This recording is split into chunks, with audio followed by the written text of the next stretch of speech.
Slides in Classroom make differentiation and individualization easy for educators. I'm going to show you very quickly how to differentiate and individualize different versions of an assignment for your students.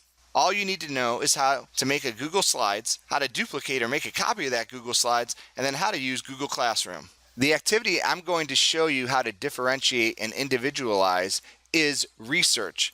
You can use my individualization and differentiation strategies with any assignment you give. Basically, it's about providing support for students that need different kinds of support. Research is an important part of my class. So on a regular basis, I have students research topics so that they can learn.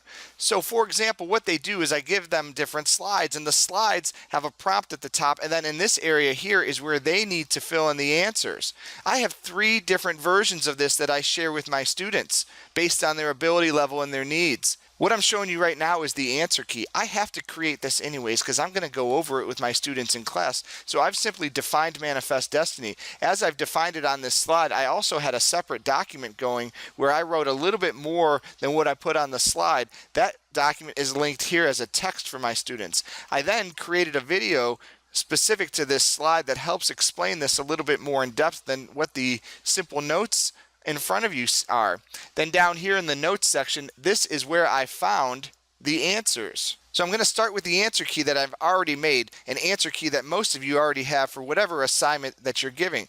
Then I go to the folder that holds that assignment. So what I do is I click on that, and then I'm just going to make a copy of it. The copy has been created in there, so let's open it up. So this is the copy that was made. First thing I'm going to do is I'm going to change answers to C because this is going to be version C for me. So I'm simply going to delete that. So now I go down here to slide 3, and all I'm going to do is I am going to simply delete the text there. So then I would go through and do that for each slide so that version C has the prompt up here and students have all these different links. Now I'm going to go back to make my version B. So again, I'm just simply going to make a copy of this. Copy is made. I'm going to open it up. Again, I'm simply going to rename this version B. Now, all I want to do is I want to get rid of these different kinds of supports here.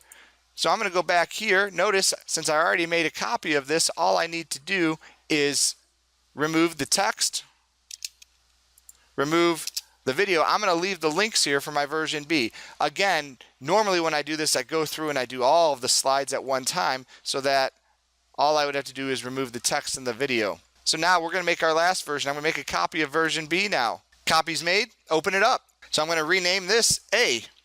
Again, it's just to help me stay organized. I go back here. There's one support left. I'm just going to copy that and delete it. So now I have 3 different versions. Now all I have to do is use Google Classroom and share out the different versions to my different students.